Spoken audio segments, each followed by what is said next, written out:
Amigos de Educarse Radio, el día de hoy me acompaña Homero Trujillo. Él es el director de Primera Infancia aquí en Secretaría de Educación y vamos a hablar de esta etapa tan importante en todos los niños y niñas de Nuevo León. ¿Cómo estás, Homero? Hola Liz, muy buenas tardes. Muy bien, un gusto estar aquí. Encantada que estés con nosotros aquí en cabina de Educarse Radio. Mi nombre es Liz Núñez y los invitamos a que se queden a lo largo de esta entrevista para conocer a fondo sobre la importancia de la primera infancia. ¿Qué nos puedes decir? ¿Cómo defines esta etapa? Mira, para el tema en el país o en México, la primera infancia se distribuye en el tramo de 0 a 6 años, que comprende, en el caso de educación, 2 niveles educativos, que es educación inicial, que lo podemos redondear de 0 a 3 años, y de 3 años a 6 es la parte de preescolar. Y es vital, no solo desde la parte educativa, sino sobre todo educación inicial, que está retomando una obligatoriedad, pero que esto implica acompañar procesos de práctica de crianza en la casa, no necesariamente en aula. Son 2 modalidades que tenemos y que platicaremos más adelante, pero es crucial todo lo que tengamos en estimulación, de trabajo en vínculos y todo lo que podamos tener de sostén afectivo para las niñas y los niños en este primer tramo o trayecto de vida. ¿Por qué se considera que del 0 a 3 años es tan determinante para el desarrollo humano esta etapa? Mira, hablamos mucho de las neurociencias y al referirnos en este proceso es cuando el cerebro va generando todas estas conexiones neuronales, que viene siendo como una red que se va tejiendo y genera la base en el momento de cada niño o niño, y en este rango de edad es cuando hay mayor conexiones por minuto, y esto nos permite generar esa solidez en el cerebro de las niñas y los niños. Y obviamente esto ¿cómo se da? A través de la estimulación, del juego, del canto. También hay cuestiones del estrés tóxico que se pueden presentar cuando un niño no es atendido de manera correcta o está sometido a ciertas cuestiones que vulneran sus derechos, y esto obviamente nos coarta este proceso que es importante. ¿Por qué lo fomentamos desde el área de educación? Porque, como lo mencioné, va a generar esas bases para que el niño en una vida futura o una vida adulta pueda tener muchos elementos para poder responder al entorno, a la resolución de problemas y sobre todo enfrentar la vida cotidiana. Entonces, a veces es el rango de edad que menos prestamos atención. Y el más importante. Y el más importante, y a veces, como muchos los papás nos dicen, pues no lo sabemos, no conocemos la importancia, incluso pensamos que el niño no nos entiende, no habla, no expresa mayor cosa, sobre todo los primeros meses, y es cuando está más receptivo a una mirada, a un tacto, a alguna situación que puedan estar alrededor del contexto de cada niña o niño. ¿Qué habilidades son las más clave para desarrollar en los primeros años de vida y cómo impactan también en el estado académico y emocional de los niños? Mira, qué buena pregunta, porque muchos no sabemos que, por ejemplo, como lo mencionaba hace un momento, si nosotros generamos este vínculo, esta seguridad, esta cercanía, este apapacho con la niña o el niño, estamos generando pues estas habilidades de sostén afectivo, de sociabilizar, de poder entender incluso entre el mismo cuestionamiento que se hace el niño en el que va descubriendo el mundo donde pues se acaba de integrar, pues le estamos dando todas estas herramientas para que pueda tener alternativas de solución, de cuestionarse, de preguntarse, de resolver, y que a veces nosotros no prestamos como esto cuando en la vida adulta se nos dificulta incluso la toma de decisiones. Un niño, a manera de juego, de interacción, lo hace de manera natural, pero para eso es la importancia del estímulo, de la participación del adulto, del cuidador, o de cualquier adulto, ya sea maestro en una sala o en el jardín de niños, en el preescolar, o simplemente una abuela, un tío, alguien que esté presente en la vida de cada niño, y lo puede hacer desde el propio entorno, ya sea rural, comunitario, el espacio en una plaza, el propio cuarto donde el niño está, en la casa, en cualquier situación, pero es importante cómo lo fomentemos siempre con una intención para que la niña o el niño vaya teniendo esta resolución o este alcance o simplemente esta conexión en la parte socioemocional con los cuidadores que están alrededor de él. Muy bien, ¿y cómo influye esta etapa en la prevención también de rezagos educativos posteriores? Cuando un niño tiene esta parte de estimulación, te ayuda, por ejemplo, a una mayor sociabilización. Hay situaciones que cuando vemos que un niño, por ejemplo, no fue a preescolar y entra a primer grado de primaria, hay un gran abismo entre el que sí estuvo trabajando en preescolar y el que no. En el caso inicial nos pasa lo mismo cuando va a preescolar, pero tiene otro desarrollo en el aspecto de la integración, de la sociabilización, de la forma de alternar, de buscar cuestiones para interactuar con nosotros, y obviamente hasta hasta el propio apego y desapego. Muchos niñas y niños no están preparados, por ejemplo, para los primeros días en clase. Cuando tienen interacciones incluso desde los primeros días de nacido, esto es una preparación que va generando al niño para estas transiciones que nosotros no los manejamos con ese nombre, pero que son importantes para la vida, y en su momento el niño lo está teniendo de los primeros días, de los primeros meses y los primeros años. Entonces es valioso que tengamos todo esto porque son herramientas que al final lo estamos dotando para una vida independiente. El niño obviamente nace solo y en esta parte va interactuando con los demás, pero al final es una independencia que le tenemos que estar dando de herramientas para darle y consolidarlo en su vida adulta. Y en este caso, los padres de familia, ¿cuáles serían las acciones que deben de realizar para no descartar ningún rezago educativo o algún daño emocional también a futuro? Es bien importante justo estas interacciones porque, por ejemplo, si un padre de familia se da cuenta en los primeros meses que el niño no reacciona a alguna situación de contacto, de estarle hablando, de algún estímulo, entonces sí poner atención, pero también vincularse con otros sectores, porque por ejemplo hay programas desde la Secretaría de Salud en el cual hay tamizajes para las niñas y los niños como la prueba EDI, que esta te permite descartar cualquier alteración cuando tenemos alguna sospecha. ¿Cómo ves esta sospecha? Si el niño no camina, si el niño no habla, y muchos a su misma edad ya lo están haciendo, que esto no implica una alerta o una alarma por default, sino simplemente estar observando, porque depende mucho de los contextos, de la convivencia, del espacio, de cómo esté creciendo la niña o el niño, pero sí es importante que si tenemos alguna sospecha la descartemos, sobre todo con el especialista, con la parte médica, y más para tener el diagnóstico, para tener una adecuada intervención, en la cual nos permita, por ejemplo, atacar alguna situación, limitar alguna barrera que pueda generar el aprendizaje o la participación de la niña o el niño, y con ello obviamente una interacción adecuada que permita darle mejores herramientas para su crecimiento.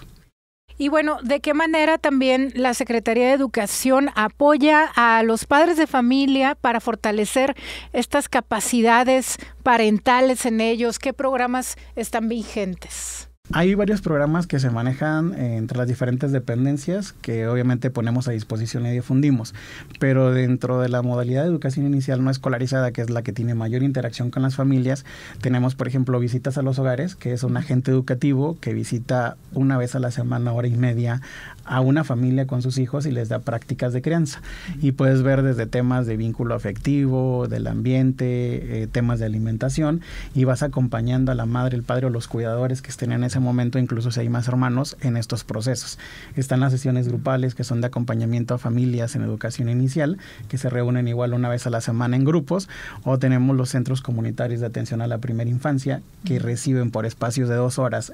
alguna vez a la semana, y ahí brindan, por ejemplo, alimentación, o tenemos los centros escolarizados, como son los centros de atención infantil o algunos otros servicios, donde también se dan pues estos acompañamientos. Lo tenemos más en la parte no escolarizada porque el trabajo es directo de un agente con los padres, porque es flexible esta modalidad y no tienen que estar en un centro 8 horas como los tendríamos en un centro de atención infantil, pero obviamente ese trabajo es de acompañamiento en todo momento, de observar, de acompañar, y aparte que hacemos pues un diagnóstico inicial cuando empezamos con el ciclo escolar en todos los servicios, y se va acompañando el desarrollo de las niñas y los niños a lo largo del ciclo antes de que podamos concluir algún periodo vacacional y demás. Entonces esa figura educativa brinda el acompañamiento a las familias y pues está monitoreando también el desarrollo, la integración y el trabajo conjunto. ¿Y lleva un programa aunque no sea escolarizado? Sí, de hecho, la modalidad escolarizada y la no escolarizada trabajamos bajo el plan y programas de estudio de la fase 1, que viene siendo el currículum para educación inicial, y aunque tenemos un programa a nivel estado para estos servicios tropicalizado y el contexto Nuevo León, nuestra base sigue siendo el plan y programas vigente. Entonces, tanto la modalidad escolarizada como la no escolarizada tienen este programa de base. Tenemos los consejos técnicos para ambas modalidades, sumas y capacitación para ambas modalidades a todas las figuras, y esto nos permite obviamente tener una base sólida tanto en la parte pedagógica como en la de atención y obviamente en la asistencial de necesidades básicas. ¿Cómo pueden los padres de familia conocer toda esta programación que tienen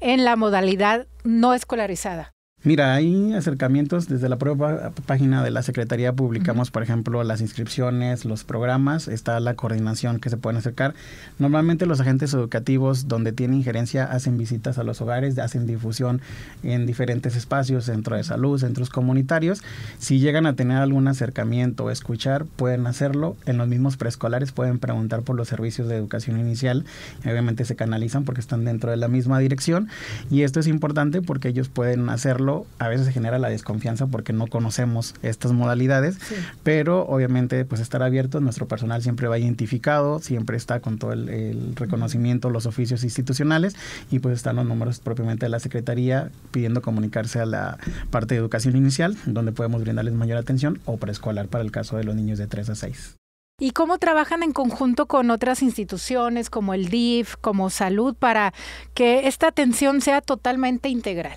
Esto es clave porque, por ejemplo, si nosotros identificamos a alguna niña o niño con una posible alteración, porque no podemos diagnosticar nosotros, no somos los especialistas, pero sí podemos acercarlos a un centro de salud, canalizar al CRE, hablar con el DIF, con sector salud, incluso en capacitaciones y formaciones en que tenemos cada ciclo o cada periodo, existen de las otras dependencias para brindarnos esta información y cómo orientar. Entonces tenemos la línea directa porque aparte participamos en colegiados como la Comisión de Primera Infancia, donde estamos todos bajo la rectoría del CIPINA, que es el Sistema Integral de Protección de Derechos de Niñas, Niños y Adolescentes, y ahí participa la Secretaría de Educación junto con Igualdad e Inclusión, con Salud, con Cultura, con Mujeres, con el DIF Nuevo León. Entonces tenemos este acercamiento que podemos hacer y que obviamente nos sirve de canalización para las diferentes situaciones y que la Secretaría puede ser ese vínculo.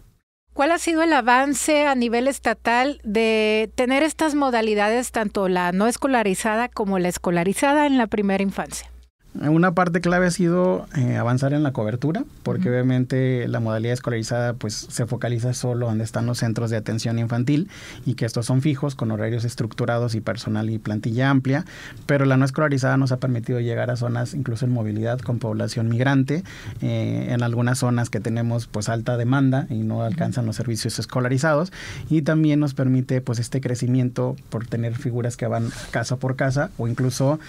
pues una parte cultural es que los madres y los padres no quieren llevar todavía a los niños por la edad, que son muy chiquitos, okay, pero no es lo mismo acompañarlos en el seno del hogar o en una sesión grupal, y esto nos ha permitido llegar a estos espacios. Pero también logramos generar el programa de atención a los servicios de educación inicial no escolarizada con alianza con fundaciones y organizaciones, alineado al programa de estudios, que somos el primer estado a nivel nacional que lo tiene, incluso de otros estados lo han solicitado, y eso nos permite generar una base, porque anteriormente trabajábamos con el modelo que tenía CONAFE. Ahorita el programa que tiene la Secretaría desde esta administración, pues ya es un programa propio que nos permite consolidar la formación de las figuras educativas, brindar una misma base de acompañamiento, y somos ahorita también de las pocas entidades que ya logramos incorporar a los niños de 0 a 3 años en la parte de control escolar. Entonces ya podemos monitorear una niña o niño por el CURP si está atendiendo en un servicio de la Secretaría de Educación, incluso garantizar una transición al nivel de preescolar, que eso también a veces quedaba corto porque el primer grado de preescolar todavía había dudas si es obligatorio, sí, y obviamente tanto educación inicial como preescolar pues son obligatorias en el Estado como mandato y como derecho de niñas y niños. Muy interesante este tema. Vamos a una pequeña pausa aquí en Educarse Radio y continuamos con más. Sintoniza Educarse Radio en Radio UDEM 90.5 FM, Radio Nuevo León en la cadena de Vive FM y en Radio UANL 89.7 FM. También puedes escucharnos en línea en la página www.nl.gov.mx/Educarse Radio.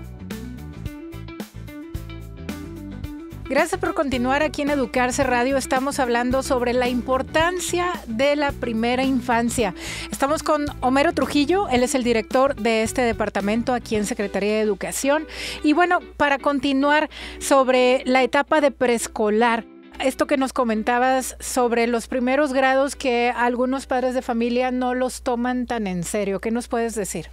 Siempre se ha cuestionado si el primer grado de preescolar o si el preescolar es obligatorio. El preescolar ya tiene tiempo que es obligatorio. Ahorita se sumó en 2019 el primer eslabón de educación básica, que es educación inicial. Obviamente tenemos pues esta cuestión cultural de que no quieren llevarlos o que están mejor cuidados en casa. Yo creo que el reto es ver qué tanto se dotan de habilidades a las niñas y los niños en estas interacciones con sus pares, ya sea en una sesión escolarizada o no escolarizada en educación inicial, y en preescolar todavía más. ¿Por qué? Porque los preparas para la base que es primaria, y no tanto que el niño salga contando, diciendo números o tantas palabras, sino más bien en esta interacción de fomentar la independencia, las habilidades, el trabajo colectivo, porque ya va a sumarse a otras realidades donde la figura del adulto se va haciendo menor en el tema presente, porque por temporalidad, por trabajo, por los espacios, y tenemos que ir dotando a las niñas y los niños de estas habilidades de transición. Entonces es clave. ¿Por qué? Porque los preparas para esta llegada donde hay una sola figura como el maestro en primer grado, donde cambia la dinámica, los horarios, incluso la independencia de un niño, por ejemplo, de inicial a preescolar, es el tema de control de esfínteres, que todavía no está preparado y a veces no quieren llevarlo a primer grado por esa razón, pero también desde ahí vas fomentando mucha independencia en las niñas y los niños, y esto te va a ayudar al final en generación de hábitos, en el tema que va a tener el desarrollo pleno e integral, e ir monitoreando incluso posibles alteraciones al desarrollo que a veces en casa no nos damos cuenta, desde la propia forma de interactuar, de sociabilizar, y creo que esto es clave, y la importancia que tienen estos niveles, y sobre todo preescolar, pues obviamente te prepara más para la primaria, pero te va consolidando lo que venimos trabajando desde educación inicial. Y bueno, la preparación para los docentes en esta etapa tan importante, ¿cómo se realiza para estar atentos a todos esta serie de detalles tan interesantes e importantes? Lo que hemos cuidado es que esté primero atendida en el esquema de la normatividad, que es algo que también teníamos por desconocimiento con todas estas modificaciones que se han tenido, y que también implica una responsabilidad por los sucesos que hemos conocido en muchas situaciones, sobre todo en guarderías, y que tenemos ahí temas muy delicados.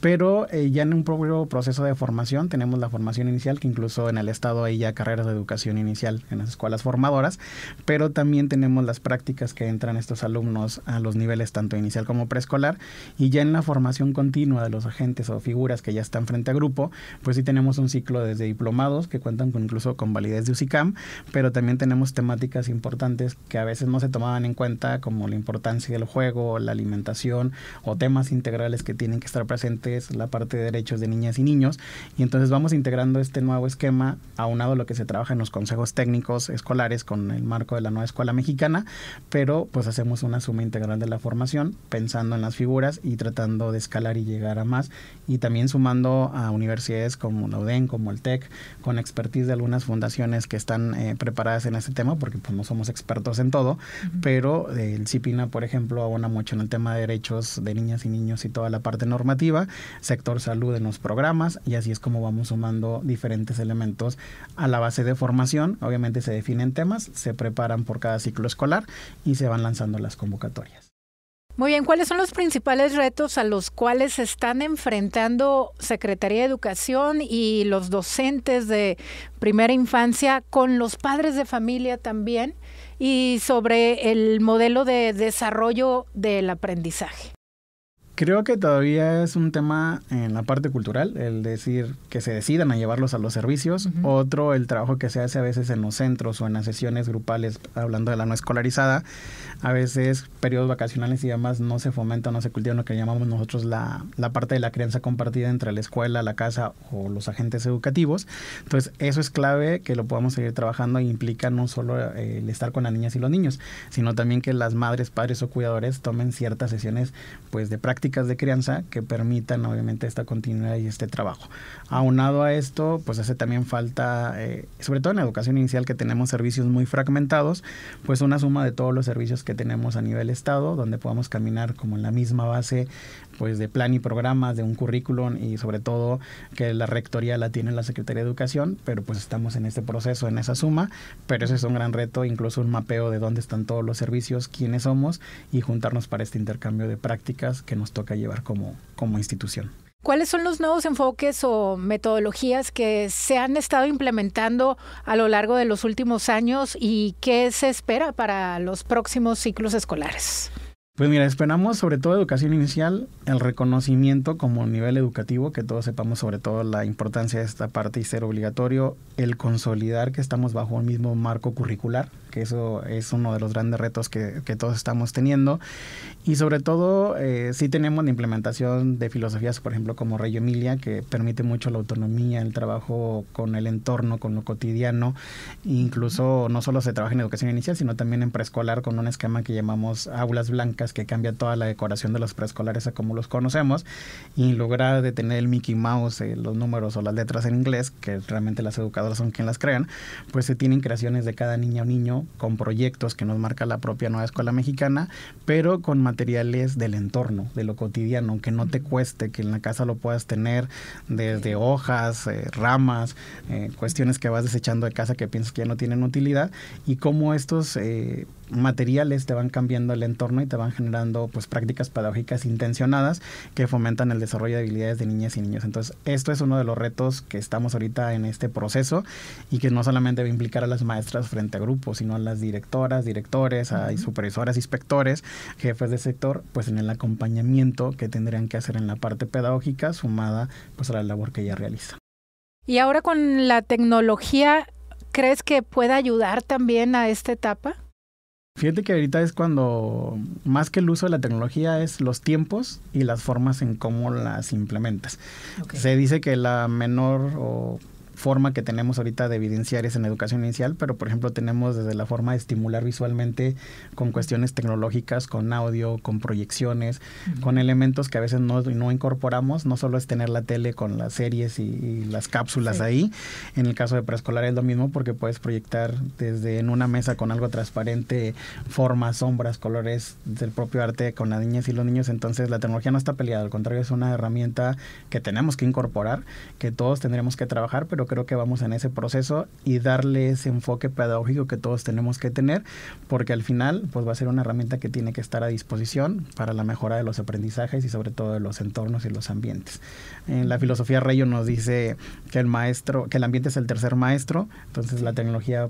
entra a ser parte de este ambiente como un tercer maestro del proceso con los alumnos. Muy bien, para finalizar, ¿algún mensaje que desees compartir a todos los padres de familia, docentes también, sobre la importancia de invertirle tiempo, atención y cariño en esta etapa tan importante? Pues yo creo que lo vital es reconocer, primero, que las niñas y los niños son garantes de derechos, que nosotros somos los que tenemos que hacer valer esos derechos para ellos, sobre todo los primeros años, y la importancia de entender que cualquier reacción, momento, espacio de contacto, vínculo o lo que acerquemos es vital para el desarrollo y la conexión cerebral que puedan hacer nuestras niñas y niños. Ya lo decía el Premio Nobel de Economía, Hetman, que en un momento dado la inversión en la primera infancia es lo que más te va a redituar. No lo teníamos con tanta claridad, pero ahorita lo vemos. ¿Por qué? Porque obviamente estás generando estas conexiones que van a permitir una base sólida a niñas y niños, que van a tener una resolución de problemas, que van a poder enfrentar al mundo de otra manera y sobre todo van a tener esa independencia que a veces las familias requieren en este espacio para sentir la tranquilidad y la seguridad y sobre todo generar pues esta nueva sociedad que no requiere más de lo que ya estamos viendo, sino más bien requiere retos de que se enfrenten, se resuelvan y atendamos una situación para generar esta cohesión que requerimos. Entonces, pues invertirle a la primera infancia es clave, de estar dispuestos y aprender y buscarle este enfoque, creo que es lo que tenemos que tener y sobre todo que se den el permiso de conocer estos espacios y ver el desarrollo y la evolución que tienen las niñas y los niños desde los 43 días, que es cuando normalmente ya se reciben en un centro de atención infantil o podemos interactuar. Sé que es un espacio muy chico, pero el acompañar, incluso no lo mencioné, pero educación inicial no escolarizada también acompaña a las mujeres embarazadas en el último tercio de embarazo y esto también ayuda a las prácticas que ellas van a tener ese cuidado, incluso para esta transición que van a tener las que son madres primerizas o las que ya tienen a un bebé, cómo pueden mejorar esas prácticas de crianza. Muy bien, pues agradecemos bastante esta información tan valiosa sobre la primera infancia. Gracias a Homero Trujillo, director de esta etapa de primera infancia aquí en Secretaría de Educación. Muchísimas gracias. Al contrario, Liz, muchas gracias y un saludo a todos.